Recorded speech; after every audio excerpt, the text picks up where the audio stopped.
So I'm going to talk about flying carpet and the potential and the vision of flying carpet. I will try to not mention marketplace because a lot of people are talking about marketplace. So quick introduction about myself. I've got a master in electrical engineering and been focusing on AI and machine learning since 2009. Also in France, in the States. Been building different projects all around like energy trading, high frequency trading, all the stuff. Sold about 6-7 companies. And so flying carpet is coming from my thesis in 2009 when I was trying to build autonomous robots. So basically robots that can be on a campus, American campus, and then learn about the environment, taking random pictures about buildings and people on the campus, uploading those videos and those, not videos, but pictures online. And then if people like the pictures, then the robot was able to charge himself. So it's kind of like reinforcement learning in a survival mode. So then I built a device called for decentralized identity in emerging market and developing country. It was like a non-profit project backed by 19 Nations, UNICEF, and all those guys. And then the reason why I'm showing you that, because I will come back to this one at the end of the presentation. So this is a project that was kind of a successful project in emerging market and developing country. So the idea about like decentralization and IoT devices is, so the project, the original idea was about to build a decentralized autonomous transportation network of IoT devices. So basically you got like 4 different entities. The first one is the autonomous IoT device. So someone that owns an IoT device. And I will talk about drone in that presentation. You got people that have a flying carpet. And the flying carpet is basically a decentralized charging station. It's something that, so it's about like 10% of the flying carpet project. And the charging station is basically something that you buy on Amazon, like for $150 US, and you can plug it to your balcony or your garden. And then basically what it will do, it will charge any drone that needs to be charged. So you can be sitting in front of your screen, watching a video, or like just at the office, and then your flying carpet application will tell you, hey, listen, your charging station charged 10 or 15 drones, and you made £500. And this, I will come back to this one. And then you get businesses. You get business people that can have access to this kind of application. So, for example, if you're looking for rooftop analysis as a business, then you can get the task online. And then you get developers that can build application. So this is kind of like the advanced protocol. It's kind of like really technical. But we got like reading for micro reading, for doing like micro transaction. We got like developers, smart contract. This is based on Ethereum. We got phone protocol, maybe future phone protocol. We got business that can request services, and flying carpet owner, IoT owner as well. I'm going to show you like really quickly. Like that was built like a year ago. So basically we're using, for this flying carpet device, we're using a Tesla battery that was built in Peckham, South London, East London. And so basically what you do, you got like solar panel for the charging station. You also can have a look on the internet where you have a live stream about 2 weeks of me doing DIY and hardware. It's pretty boring, but you can have a look. So it's basically the charging station is about like 800 watt an hour. And you can charge a drone in less than 15 minutes. You get a Raspberry Pi, power, 4G. This is my living room, if you want to see. And then I just take the example of the phone being charged on the future flying carpet. And then what it's been doing is like basically putting the flying carpet in my garden for the past 6 months, and then the drone autonomously fly from Peckham to a secret destination that I will show in a couple of weeks, live streaming. So what it does is you plug this piece of hardware on the top of the drone and then transform any drone on the market. So I've got the drone in my backpack. I will show you a live demo if I got time. And basically what it does is you plug a DJI drone and you transform the drone into an autonomous vehicle. And then when you think about drone, the plan of this project is not to transport people. It's about the data. So basically, what we're doing is like we're trying to find or extract mathematical patterns outside of streaming video, and then in order to sell this video. And so, for example, this one is the my garden. You just carry the flying carpet device in your backpack and then put it in the garden. I mean, that's the vision. That's what we've been building also. So we raised money last year. We're going for a second round of funding. We're going to use the money for 10% of the money to continue building a more flying carpet. And basically what it does, the drone that's operating in the flying carpet, or the protocol, is autonomously flying. So you can land, take off and land on the flying carpet. And this drone that is autonomously flying was built it's actually controlled by an AI agent. It's something that is being trained, doing reinforcement learning. So this thing that you see is just the drone trying to learn how to detect the flying carpet based on the GPS location and then land on it, and then you just reproduce it. And I will show you how we build it, how we made this AI algorithm to be able to land and take off from the flying carpet. Okay, cool. So the market is huge for drone industry. We're talking about 127 billion, and just for data, any kind of infrastructure, for example, energy power line or biomass. I will show you some applications. So what we've been focusing is we're not focusing on building a data marketplace, because I think for building a data marketplace, you need to have like proof of concept. So we've just been doing proof of concept worldwide. So that's what you can do. You can have like LiDAR, thermal camera, images of farmer, spectral camera to extract any data.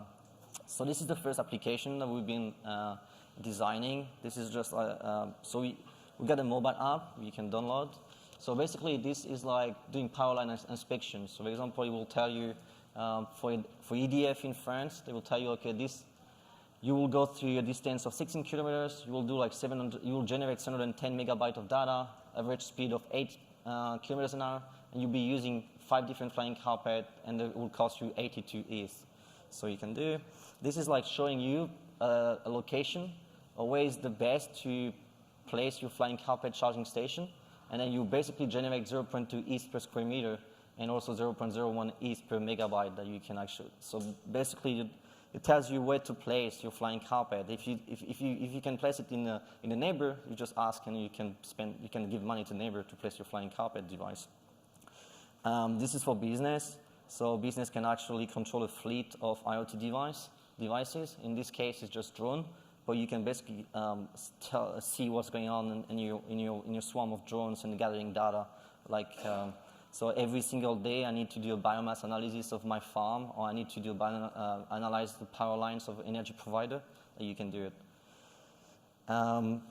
And so what we've been focusing on is like really AI aspect, and then we use the blockchain to empower the protocol. But this is what we use. Is basically we use like GTA gaming to train IoT devices how to gather data.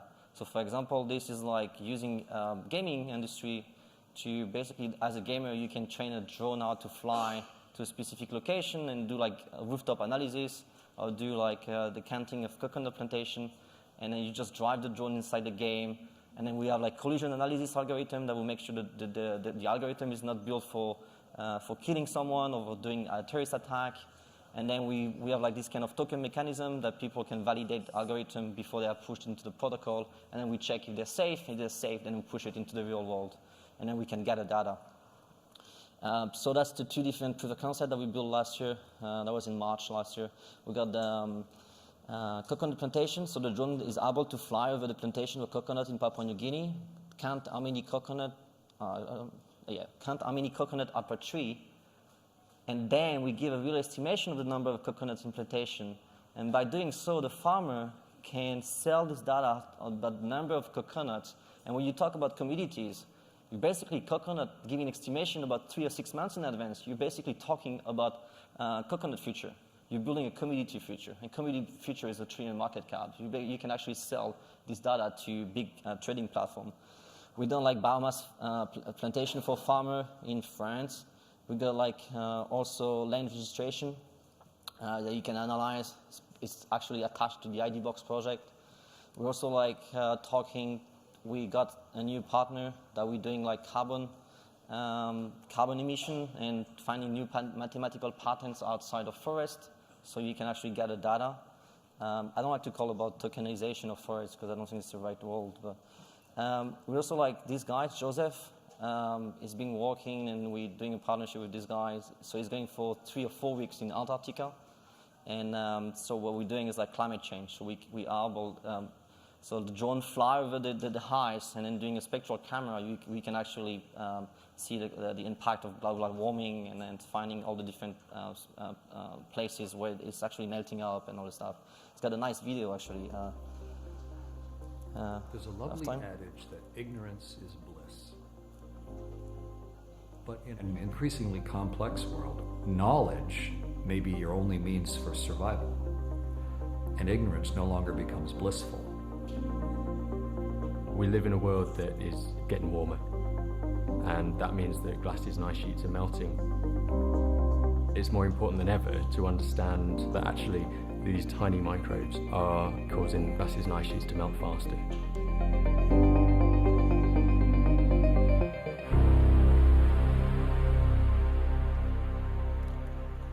So what we got is basically the drone can autonomously fly over in Antarctica, gather data, and come back home, and then give the data, and then we analyze a mathematical pattern outside this data, and then they can sell this data for research purposes.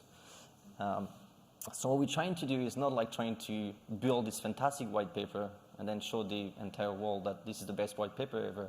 What we're trying to do is like we're trying to build the best proof of concept and then show the world that what we're building. What we're trying to do is basically trying to show the world that blockchain and AI can help people. We can help the society. We can basically, this is not just about crypto to the moon, selling some token that is like useless. It's actually building some really cool stuff. So what we're doing is like also like in Papua New Guinea, we're doing Village 2.0. It's basically connecting this decentralized identification system and the flying carpet, attaching a smart contract on each village, and then putting this flying carpet in each village. And then what we can do is like when someone as a mobile provider needs to do like check a part of the country to build a new tower, instead of going there, spending 2 weeks to travel there and then spending a lot of money and then using those big 4x4, we basically what we're doing is like the drone can fly from city to city and then land in one city, not city, but land in one village, and then the entire people in this village get the money from this drone landing and then continuing. You basically empower people from the ground. And then you can gather data, you can sell the data whatsoever, but not marketplace yet. Just sell the data to people that are looking for the data. If you build a marketplace and no one is actually looking to buy the data, so we got the application. We're also going to announce some new stuff in a couple of weeks. So you got the application. I can show you later. This is like kind of a surprise, like a little thing that we've been building just for fun. It's called, so I've got this classic car for the past 5 years. I'm a big fan of classic car. I always talk about it. It's a Triumph 1976. It's a beauty. So what we've been doing basically is like, instead of having a static flying carpet, which normally a flying carpet is something that flies. So what about putting the flying carpet, which is like a flying carpet, on the car and then driving around? And then basically what you're doing is basically building a mesh network of different IoT devices that can then, if you're going into a family dinner or something, and then you can, the drone will be able to fly. For example, a farmer needs a drone, doesn't know about the drone, but the drone will come, land, charge, pay myself, and then continue doing a biomass analysis for a farmer. So this is this. We're going to announce like some very cool video using gaming stuff. So yeah, please join. If you have questions, you want to build stuff, you can take a picture of this. And yeah, I think 9 seconds. Cool. Okay, I will put it back. So I'm not only myself. We got like a fantastic team, best team ever. Raised money last year. We're going for a second round of funding. So if you're interested, you can join the group. That's it. I can also talk about Village 2.0, what we're building for, what we're doing with United Nations and all those big guys. Yeah, questions?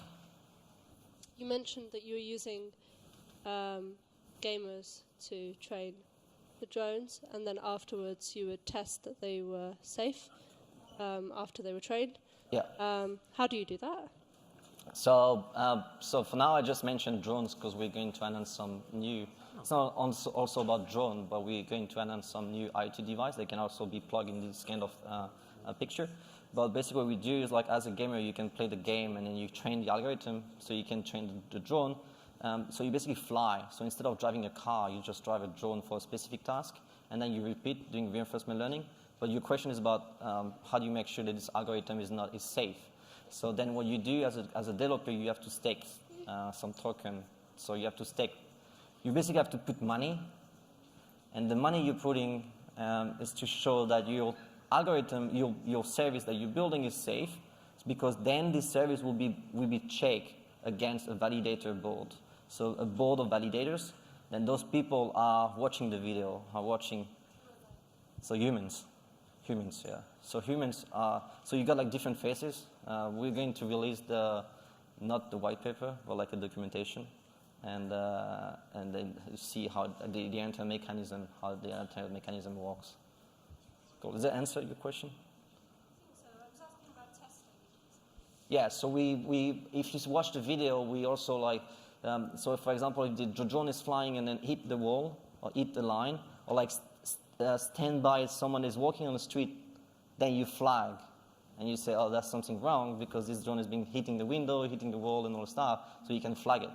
Yeah, so it's an entire process. We explained this and you got like a different technical aspect of the project. I try to stay very high level.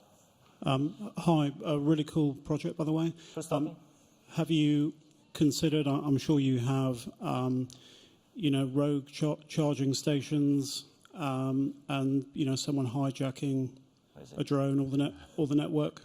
Sorry, over here. We can't spot you. Wait. Oh, there you are. Ah, okay, Yeah. cool. I'm sure you've considered, putting security within the network, but just curious when you bring it into commercialization. Thanks. Yeah, so that's going to be commercialized. We are going to announce like big partners in the infrastructure world. So how do we do that? There's the drone. In order to turn on the drone is not controlled by any humans.